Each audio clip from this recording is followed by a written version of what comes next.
চীনের ভবিষ্যৎ যুদ্ধের রূপ, যুক্তরাষ্ট্রকে টেক্কা দেওয়ার প্রস্তুতি, পারমাণবিক ভান্ডার গুনছে চীন, ভয়ঙ্কর সামরিক শক্তি দেখালো চীন। সুপ্রিয় দর্শক, বিশ্ব সংযোগে আপনাদের স্বাগতম। ছুটির দিনে কেমন আছেন আপনারা? নিশ্চয়ই ভালো, আমরাও ভালো আছি।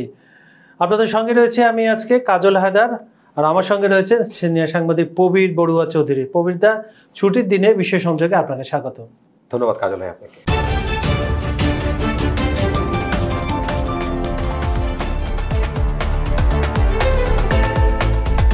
আচ্ছা, আমরা প্রথমে কমেন্টে চলে যাচ্ছি। কমেন্টে যাওয়ার আগে একটি প্রশ্ন আপনাদের করতে চাই, সেটা আমাদের কমেন্টে লিখবেন। আমরা জানি যে মধ্যপ্রাচ্যের একটি দেশে প্রায় 44টি দেশের 500 স্বেচ্ছাসেবক ত্রাণ সহায়তা নিয়ে যাচ্ছে। এখন এই ধরনের উদ্যোগ কি ভবিষ্যতে সমস্যাগ্রস্ত যে আমরা মধ্যপ্রাচ্যের দেশটির কথা বলছি, তাদের কোনো উপকার আসবে কি না, এটা আমাদেরকে কমেন্টে জানাবেন। আর আপনারা এমনিতে আমাদের প্রোগ্রামটা দেখছেন, আগ্রহ করে দেখছেন, কমেন্ট করছেন, এই জন্য আপনাদেরকে আন্তরিক ধন্যবাদ। আমি কিছু দর্শকদের কমেন্ট পড়ছি। এমডি ইকবাল নামে আমাদের এক দর্শক লিখছেন, আমেরিকার দ্বিতীয় মহাযুদ্ধের সময় সুকৌশলে যুদ্ধটাকে আটলান্টিকের এপারে রেখেছিল। ওই সময় ওটা সম্ভব ছিল শুধুমাত্র সদ্য গড়ে ওঠা বিমান বাহিনীর কারণে। এখনকার বাস্তবতা ঠিক সেই রকম একেবারেই নেই। প্রযুক্তি যেই কোনো মুহূর্তে যুদ্ধটাকে আটলান্টিকের ওপারেও নিয়ে যাওয়া সম্ভব, অর্থাৎ আটলান্টিকের মতো নিরাপদ বর্ম সেই অর্থে আর কাজে লাগবে না। বই অন্যান্য যে পরাশক্তিগুলা যুদ্ধটা ছড়িয়ে যাওয়া আগে একটা ক্ষেত্রে বা একটা ভূমির মধ্যে ছিল, সীমাবদ্ধ ছিল, সেটা দেশগুলোর মধ্যে বা আফ্রিকার দেশগুলোর মধ্যে ছিল। এখন আসলে আস্তে আস্তে ছড়িয়ে যাচ্ছে। আমার একটা পর্যায়ে আমরা যেটা আশঙ্কা প্রকাশ করছিলাম যে এটা আমরা তৃতীয় বিশ্বযুদ্ধ বলবো না, বলতে চাইও না আসলে, কিন্তু যে আশঙ্কাটা তো আসলে থেকেই যায়। আসলে পৃথিবীর কোনো স্থানে এখন আর নিরাপদ সেই অর্থে আর কি, সেটাই। ধন্যবাদ আপনাকে। আপনার ফারুক হোসেন নামে আরেকজন দর্শক লিখছেন, ন্যাটো ধ্বংস না হলে পৃথিবীতে শান্তি আসবে না। এটা হচ্ছে ন্যাটো যদি ভালো অর্থনৈতিক অর্থে বা করে, তাহলে তো পৃথিবী আরও উন্নতি হবে, কিন্তু ন্যাটোকে আসলে চালাচ্ছে কি, সেটাই দেখার বিষয়। শামসুল আলম নামে আর এক দর্শক লিখছেন, রাশিয়া যদি পৃথিবী শাসন করতে পারে, পৃথিবী শান্ত হয়ে যাবে। রাশিয়াতে নীতি আছে, রাশিয়া যাকে বন্ধু বলে তাকে বন্ধু ওভাবে ট্রিট করে, বিপদে পাশে থাকে, কিন্তু আমেরিকার স্বার্থ ছাড়া পাশে থাকবে না, থাকেনি। পৃথিবীর জন্য বিপজ্জনক একটি রাষ্ট্র, সেটা হচ্ছে আমেরিকা। আমেরিকার মদদে জায়গায় জায়গায় যুদ্ধ হচ্ছে এবং তারা এই নির্দেশনা দিচ্ছে। উনি রাশিয়াকে ফেভার করছে, উনি রাশিয়া, এটা ওনার ব্যক্তিগত মত। ধন্যবাদ আপনাদের সবাইকে। প্রবীরদা, আমাদের এই ছুটির দিনগুলোতে আমরা কিছু মহাদেশ, পারমাণবিক শক্তিধর দেশের সামরিক শক্তি উৎস বা কতটুকু আছে সেটা খোঁজার চেষ্টা করি। সব কিছুতে আমরা ইন্টারনেট থেকে নিয়ে গ্লোবাল যে ইনফরমেশন দেয় ওখান থেকে দিই। এর আগে আমরা মার্কিন যুক্তরাষ্ট্র, তারপরে হচ্ছে রাশিয়া এবং ন্যাটোর সামরিক শক্তি নিয়ে কথা বলেছে। তো প্রায় অনেক দর্শকই আমাদের কাছে চীনের অবস্থা জানতে চাচ্ছে, তাদের তুলনায় কতটুকু এগিয়ে বা পিছিয়ে, কোন কোন ক্ষেত্রে ক্ষেপণাস্ত্রগুলোর রেঞ্জ কেমন। তো আমার আসলে হয় কি, যে অস্ত্রগুলোর খবর আমরা পাই এগুলো কিন্তু অনেক আগেই ডেভেলপ করা, তারপরে তারা দেশ। এবং আপনি একটা জিনিস খেয়াল রাখবেন, এই যে মহাদেশ বা ন্যাটো যাই কথা বলি, এরা কিন্তু সম্পূর্ণ তথ্য দেয় না। আমরা তারা যতটুকু দেয় তার ভিত্তিতে গ্লোবাল ফায়ার পাওয়ার নামে একটি ওয়েবসাইট আছে, তারা এটা অ্যানালাইসিস করে ওয়েবসাইটে দিয়ে দেয়, ওখান থেকে গণমাধ্যম কর্মীরা বেছে তথ্যগুলো দেয়। তো আমি আর ভূমিকা বাড়াবো না, সরাসরি দাদার কাছে চলে যাচ্ছি। আসলে কি চীনের যে সামরিক সক্ষমতা, এটা কি যুক্তরাষ্ট্রকে টেক্কা দেওয়ার মতো? আমরা এতদিন জানতাম যে যুক্তরাষ্ট্রকে কেউ যদি টেক্কা দিতে চায় সেটা হচ্ছে রাশিয়া, প্রাক্তন সোভিয়েত ইউনিয়ন, এখন রাশিয়া। সেই পরিমাণ শক্তি রাশিয়া রয়েছে, যদিও বা অর্থনৈতিক দিক থেকে যুক্তরাষ্ট্রের চেয়ে অনেক পিছিয়ে, নানা কারণে, নিষেধাজ্ঞার কারণে, এই কারণে। তারপরেও রাশিয়া একটা অবস্থানে আছে যুক্তরাষ্ট্রকে টেক্কা দেওয়ার মতো, এবং যুক্তরাষ্ট্র এখন পর্যন্ত ইউক্রেন ইস্যুতে বুঝে শুনে রাশিয়ার সাথে ডিলটা করছে। এক্ষেত্রে চীনের অবস্থাটা কি? আসলে চীনের অবস্থাটা খুবই অবাক করা এবং খুবই ভয়ঙ্কর। আমরা যদি আপনি আমার থেকে প্রথম একটা শব্দে যদি জানতে চান, এই কারণে অবাক করা যে কারণ কয়েক দশকের মধ্যে, আমরা যদি কয়েক দশক আগেও যদি চীনকে কল্পনা করে থাকি, আমরা জানি যে এশিয়ার এই দেশগুলোর মধ্যে কৃষি নির্ভর একটা বিপ্লব বলেন বা এখানে কৃষির উপরে নির্ভর করে আমরা এই দেশগুলো টিকে থাকে বা এদের অর্থনীতির মূল চালিত, কিন্তু গত কয়েক দশকে যেটা চীন দেখিয়েছে সেটা অবাক করার বিষয়, এবং সামরিক যত বিশেষজ্ঞ আছে তাদের সকলের কাছে অবাক করার বিষয় যে চীন আসলে শুধুমাত্র সামরিক না, প্রযুক্তিগতভাবে টেকনোলজি যেটা বলছিলাম। এবং এখন এখানে আরেকটা বিষয় হচ্ছে চীনের এই যে প্রযুক্তি নিয়ে একটা হাস্যরস কিন্তু আছে, সেটা হচ্ছে আমরা সবাই এই অঞ্চলে বা সবাই বলি যে চীন হচ্ছে কপি প্রোডাক্ট, মানে যেটাকে আমরা নকল প্রোডাক্ট বলি, সেই প্রোডাক্টটা চীন আপনাকে বানিয়ে দেবে। চীনের কিছু এরকম নাকি ইউ আছে, ফ্যাক্টরি আছে এবং কিছু অঞ্চল আছে যে আপনি যে কোনো একটা মডেল নিয়ে যাবেন বা আপনার কোনো ইচ্ছা প্রকাশ করবেন, ঠিক কাছাকাছি হুবহু আপনাকে বানিয়ে দেবে। এটা হচ্ছে চীন। কিন্তু চীন গত কয়েক দশকে এই বিষয়টা থেকে বেরিয়ে এসে এমনভাবে নিজেকে প্রডিউস করছে, এমনভাবে নিজেকে তৈরি করছে, সেটা আসলে খুবই অবাক করার বিষয়। আপনি প্রযুক্তিগত বেশি আমরা বিষয় আছেন, এটা আরো বেশি ডেভেলপড, কিন্তু এই প্রযুক্তিটাকে সম্পূর্ণভাবে চীন এখন নিয়ে এসেছে সামরিক খাতে। এটাই হচ্ছে আসলে আলোচনার বা চিন্তার বা এদের ওদের দ্রুত সফলতার জায়গা, যে চীন আসলে দুটো জিনিসকে একই জায়গায় সমন্বয় করেছে। এবং তার বর্তমান যে মানে এগুলো যদি আপনি দেখেন সামরিক খাতে যেগুলো বিশ্লেষণ করে দেখেন, এবং প্রযুক্তির একটা বিশাল রকমের প্রভাব রয়েছে তার সামরিক খাতে। তার আমরা জানি যে চীনের যে আর্মিটা রয়েছে, পিপলস লিবারেশন আর্মি, সেটার এটা হচ্ছে পৃথিবীতে এখন সর্ববৃহৎ যদি আমরা চিন্তা করি 20 লাখ মতো সেনা, এবং আমরা জানি যে ন্যাটোর 32টা দেশের ন্যাটোর হচ্ছে 30 লাখের মতো। এটা হচ্ছে আমরা একটা ফিগারে যেটা পাই আমরা বিভিন্ন জায়গা থেকে, তাহলে সেই হিসাবে একটা দেশেরই আছে সেখানে চীনের হচ্ছে 20 লাখ, মানে কি পরিমাণ তাদের সামরিক সক্ষমতার প্রমাণ। এটা হচ্ছে তার প্রথম ধাপ। এবং এই তাদের যে সামরিক সশস্ত্র বাহিনী যেটাকে আমরা বলি, সেটা যদি আমরা যদি তারা 5টা ভাগে ভাগ করে, আমরা সবটা দেশের 2টা 3টা 4টা থাকে, কিন্তু তাদের এই ভাগগুলো খুবই ইন্টারেস্টিং। প্রথমত হচ্ছে যে আমরা যদি সবার মতো তাদের স্থলভাগ আছে, স্থল নৌবাহিনী আছে, স্থলবাহিনী নৌবাহিনী যদি 2টা, তারপর 3 নাম্বার যদি আমি ধরি বিমান বাহিনী, সবারই আছে না। কিন্তু তাদের আরেকটি ডিপার্টমেন্ট, সেটা হচ্ছে মিসাইল, বা যেটা আসলে খুবই ভয়ানক এবং খুবই মারাত্মক ধরনের এখনকার সময়ে যেটা মানে আবির্ভূত হচ্ছে। তারপর হচ্ছে আপনার সবচেয়ে ইন্টারেস্টিং যেটা, যদিও আমেরিকা বা রাশিয়ারও কিছু কিছু মানে আছে, সেটা হচ্ছে সাইবার এবং মহাকাশ যে বাহিনীটা তারা যে গ্রুপটা তারা ডেভেলপ করেছে। তাহলে দেখেন একটা দেশের সামরিক শক্তি, শুধুমাত্র আমরা হয়তো জানতাম যে কিছু ট্যাঙ্ক, কিছু বিমান, কিছু নৌবাহিনী, এগুলো একটা জিনিস দেখে আসছি আমরা এত বছর যাবত, কিন্তু একটা দেশ আমাদেরই কাছে, আমাদের থেকে খুব দূরে নয়, মাঝখানে সাথে ইন্ডিয়াকে ইয়ে করলে বা মাঝখানে সাথে ইন্ডিয়াকে আমাদের খুবই কাছে, কিন্তু চিন্তার জায়গাটুকু দেখেন সে কিভাবে নিজেকে ডেভেলপের জায়গায় নিয়ে চলে গেছে। মানে তারা মানব সম্পদকে বোঝানা ভেবে এটাকে খুব ভালো ইউটিলাইজ এবং সাথে প্রযুক্তিকেও সঙ্গে নিয়েছে, এবং সেটাকে এই 5টা ডিপার্টমেন্টে তারা 5টা ভাগে তারা ভাগ করেছে। এবং আমি যদি একটু ডিটেইলসে সেনাবাহিনী তারপরে কি কি আছে যদি যাই, আসলে একটু আমার দর্শকদের আসলে এই জিনিসগুলো জানেন যে আমরা আসলে অনেক কিছু অনেক জায়গা থেকে ইনফরমেশনগুলো নিয়ে আসলে বসছি কালেক্ট করে, এটা দর্শকদের আসলে জানা থাকা দরকার। যেটা হচ্ছে চীনের সবচাইতে মানে আপনার যে প্রথম প্রযুক্তির যে পরে নৌবাহিনীর ক্ষেত্রে যেটা সবচেয়ে একটা ব্লু ওয়াটার একটা নেভি তৈরি করছে। ব্লু ওয়াটার নেভি হচ্ছে আসলে আমরা জানি যে চীনের একটা ঝামেলা রয়েছে কিন্তু পার্শ্ববর্তী দেশগুলোর সাথে, দক্ষিণ চীন সাগরের মালিকানা চীন দাবি করে, সেই মালিকানাটা তার, যার ফলে তাইওয়ান, ভিয়েতনাম এবং ওদিকে গিয়ে জাপানের সাথেও তার একটা এখানে একটা সমস্যা রয়ে গেছে। এই কারণে তার একটা এই যে সবচেয়ে বড় একটা বলা হয় যে আসলে এখানে একটা সংখ্যার পিছনে একটা বিতর্ক আছে, তারপর বলা হয় যে বিশাল একটা বহর নিয়ে তার নৌবাহিনী।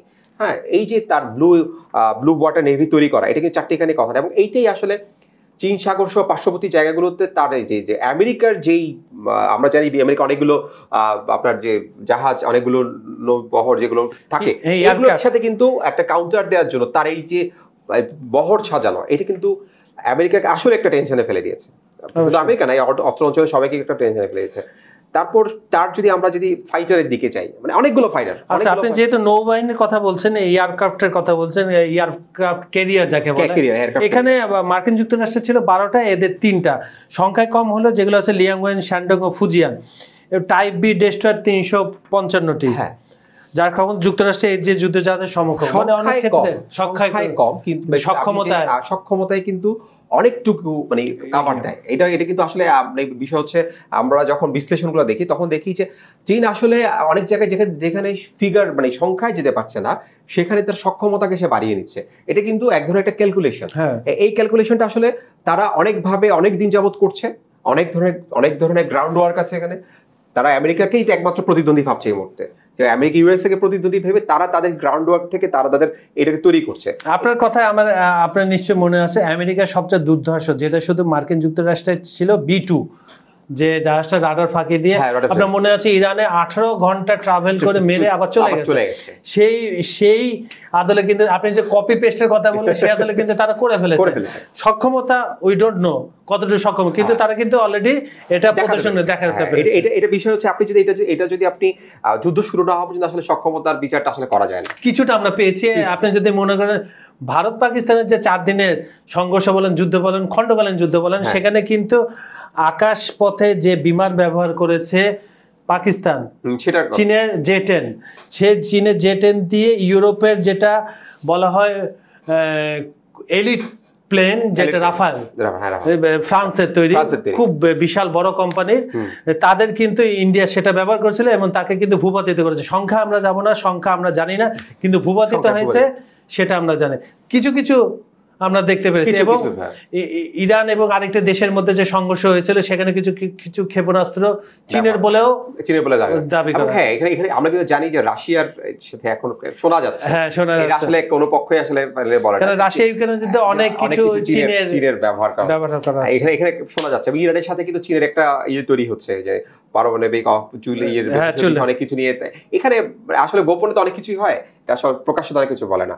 এরপর যদি আপনি যেটা আমরা ছিলাম, হ্যাঁ, এরপরে যে যুদ্ধ বিমানের ক্ষেত্রে অনেকগুলো যুদ্ধ বিমান, অনেক ধরনের যুদ্ধ বিমান, অনেক টাইপসের যুদ্ধ বিমান আছে, কিন্তু আমেরিকাকে যেহেতু এখানে আমেরিকা হচ্ছে আমাদের এখানে চীনের জন্য মার্জিন বা একটা প্রতিদ্বন্দ্বী, সেটা হচ্ছে চীনের যে একটা এটা হচ্ছে J-20 মাইটি ড্রাগন, সেটা কাকে টেক্কা দেওয়ার জন্য আমেরিকা যে F-35 F-22 যে আছে এইটাকে টেক্কা দেওয়ার জন্য যে সমান তালে আমরা যে সক্ষমতার কথা বলছি, সেই সমান তালে কিন্তু চীন এটা তৈরি করেছে। এবং এটা কিন্তু এরা অলরেডি বিশেষজ্ঞ যারা আছেন, অস্ত্র বিশেষজ্ঞ যারা আছেন, যারা যুদ্ধ নিয়ে সারাক্ষণই কাজ করেন, তাদের কাছে এগিয়ে কিন্তু তারা মেনে নিয়েছেন যে এই যুদ্ধটা, এই যুদ্ধ বিমানটা অনেকটা কাছাকাছি তাদের সাথে।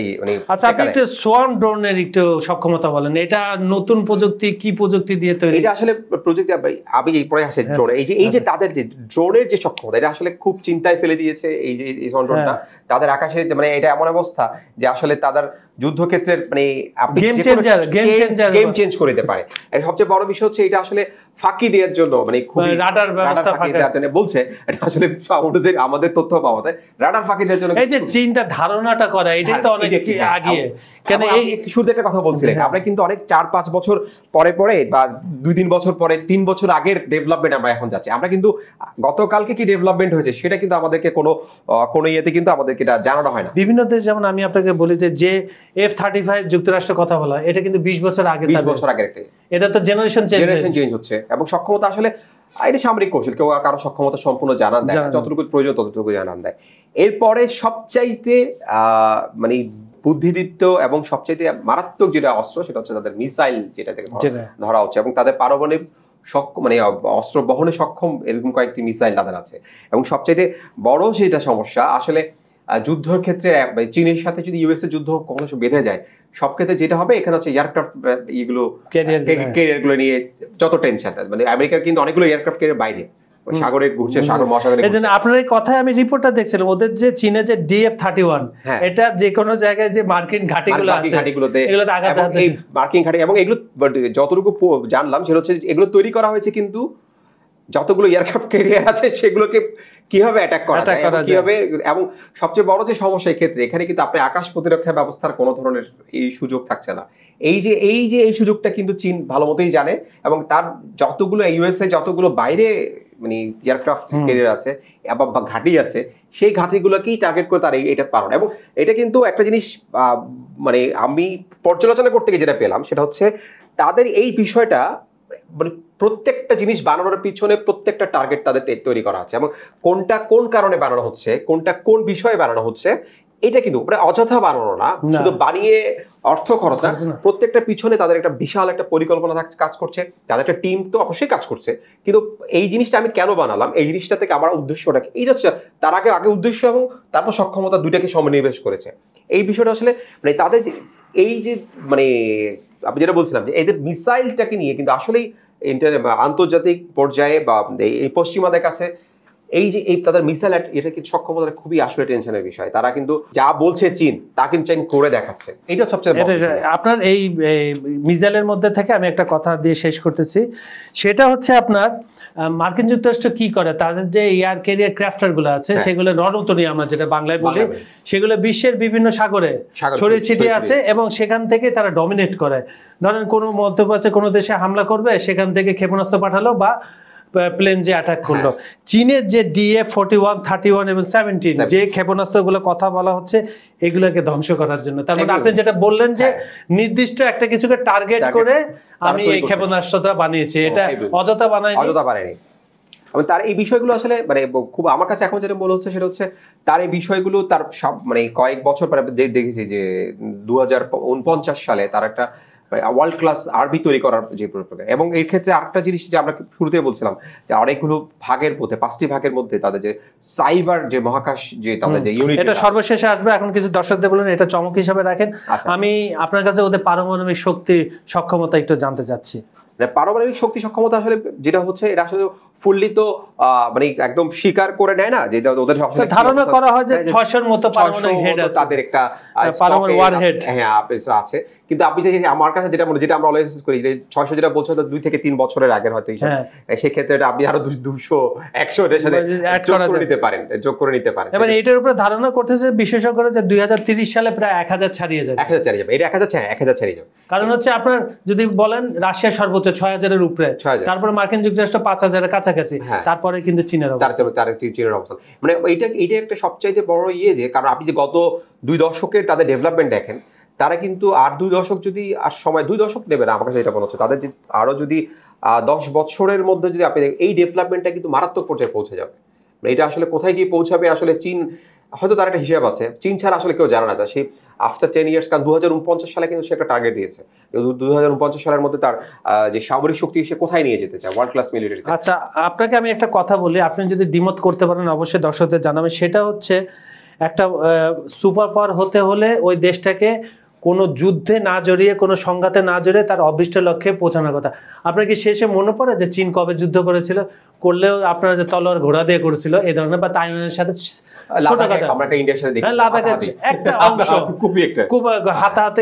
মানে ওখানে যুদ্ধ ক্ষয়ক্ষতি হয়েছিল। কিন্তু আমেরিকা, মার্কিন যুক্তরাষ্ট্র বলেন, ইউরোপ বলেন বা ন্যাটো বলেন, বহুবার চেষ্টা করেছে চীনকে যুদ্ধে জড়ানোর জন্য, ভারতের সাথে, নয়তো তাইওয়ানের সাথে, নয়তো থার্ড কোনো কান্ট্রির সাথে। কিন্তু চীন তাদের 2টা লক্ষ্য, একটা হচ্ছে ইকোনমিক দিক থেকে আগে যাবে, অনেক ক্ষেত্রে যুক্তরাষ্ট্রকে সে পেছনে ফেলে দিয়েছিল। দ্বিতীয় হচ্ছে যে আপনি যেটা আজকে টপিকে কথা বলছেন, সামরিক সক্ষমতা। আপনার দেশ যদি কোনো সংঘাত বা যুদ্ধে না থাকে, আপনি তো ফ্রেশ মাইন্ড নিয়ে, ফ্রেশ টেকনোলজি নিয়ে আপনি আপনার এই সামরিক শক্তিটা আরো বৃদ্ধি করতে পারেন। চীন যেটা করছে, আপনার কি মনে হচ্ছে? আমার কাছে ইন্টারেস্টিং একটা বিষয় হচ্ছে যে চীন কিন্তু, আপনি যেটা বলছেন অর্থনৈতিক বিষয়, চীন কিন্তু যুদ্ধটাকে শুধুমাত্র সামরিক ক্ষেত্রে বা এর মধ্যে আবদ্ধ রাখে, যুদ্ধটাকে সে অর্থনৈতিক বেল্টে, আমরা যদি তাদের যে বেল্ট রোড যেটা জানি, এটা কিন্তু মানে যেভাবে সম্ভব, যতটুকু সম্ভব অনেক জায়গায় বাধাগ্রস্ত। মার্কিন যুক্তরাষ্ট্র চাচ্ছে তো তাদের একটা বিকল্প, একটা ধাপে ধাপে খুব নীরবে এবং মানে খুব মানে তার পরিকল্পনা মাফিক সেটা এগিয়ে যাচ্ছে এবং তার বন্ধু রাষ্ট্রগুলোর সাথে মিলে, ভারতের সাথে, তারপরে ভারতের সাথে বন্ধুত্ব তার হয়ে গেছে সম্মেলনে যে বরফগুলো ছিল, রাশিয়ার সাথে। এইটা হচ্ছে আপনি যেটা বলছিলেন, তার যুদ্ধটা আসলে একটু মানে ব্যাপ্তিটা অন্যরকম। সেটা সে শুধুমাত্র এই যুদ্ধের মধ্যে মানে অস্ত্রের যুদ্ধ না, সেটা বাণিজ্য যুদ্ধ, অর্থনৈতিক যুদ্ধ। এইটা আমার কাছে যেটা মনে হয় যে আমরা যদি জানি যে সাইলেন্টলি দ্বিতীয় মহাযুদ্ধের পর যেটা যে দেশটা নিজেকে সম্পূর্ণ ঘুরে দাঁড়িয়েছে সেটা হচ্ছে জাপান। এই জাপানের যে একটা কৌশল, যে নীরবে বিপ্লব করে নিজেকে প্রতিষ্ঠিত করা, সেই কৌশলের কিছুটা অংশ কিন্তু চীনও দেখিয়েছে। চীন আবার একই সাথে সাথে বাড়তি যেটা দেখিয়েছে সেটা হচ্ছে তার সামরিক সক্ষমতা। এইটা হচ্ছে খুব ইন্টারেস্টিং বিষয়। আমরা একসময় বলতাম যে চীনের নিয়ে চীনে যাও, কোনো কিছু জানতে হলে, এইটা কিন্তু চীন কিন্তু ওই জায়গায় নিজেকে আবার সেই পুরোনো জায়গায় আবার নিজেকে নিয়ে যাচ্ছে।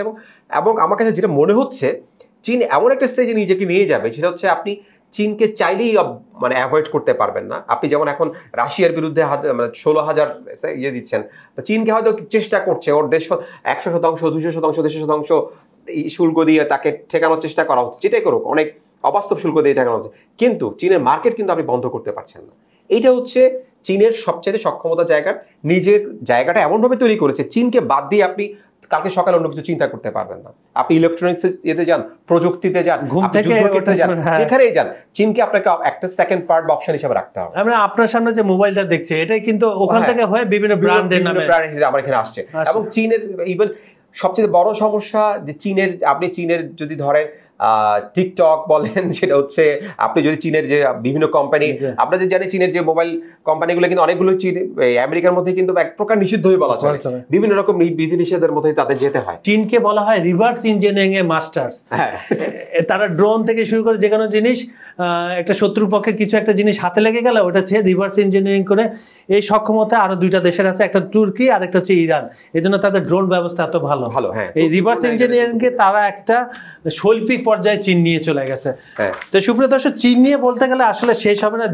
দেশটা যেমন বিশাল মহাদেশের মতো, প্লাস হচ্ছে তাদের মানুষও বড়, তাদের টেকনোলজি অনেক বড়। তা আমরা এক এপিসোডে যতটুকু পেরেছি প্রধান প্রধান অংশগুলো তুলে ধরার চেষ্টা করেছি। এটা যে আপনাকে একটু শেষ করার আগে বলতে চাই, সেটা হচ্ছে আমরা আসলে সামরিক শক্তির আসলে সংখ্যা বা বিচারে নাই, যারা আসলে এখন চীন যে জায়গায় দাঁড়িয়েছে হচ্ছে একটি হচ্ছে প্রযুক্তি, তারপর হচ্ছে কৌশল, এবং দুটাকে মিলিয়ে তার একটা উচ্চাকাঙ্ক্ষা। সে আসলে অ্যাম্বিশনটা হচ্ছে কোন জায়গায়, এই তিনটার কম্বিনেশনে কিন্তু চীন সবাইকে টেক্কা দিয়ে যাচ্ছে। এবং চীনের ক্ষেত্রে ওইটাই বলা যায়, আপনি যদি আপনার টার্গেটটা সেট করেন, আপনি যদি ওই টার্গেট অনুযায়ী চলেন, তাহলে এটাতে আপনি সফল পাবেনই। একটু সময় নিলেও সফল। সেটার উৎকৃষ্ট উদাহরণ হচ্ছে, একদম ভালো উদাহরণ হচ্ছে চীন। তো সুপ্রিয় দর্শক, ছুটির দিনে আমাদের সঙ্গে ছিলেন বলে আপনাদের ধন্যবাদ। আর ছুটির দিনটা আপনার পরিবার পরিজনকে নিয়ে আশেপাশ থেকে ঘুরে আসুন। ঢাকায় অনেক সুন্দর সুন্দর জায়গা আছে যেখানে গেলে আপনার মনটা ভালো হয়ে যাবে। আর আমাদের ভিডিওগুলো লাইক, কমেন্ট, শেয়ার করবেন। আমাদের এখানে আপনারা যদি কিছু জানতে চান অবশ্যই কমেন্টে লিখবেন।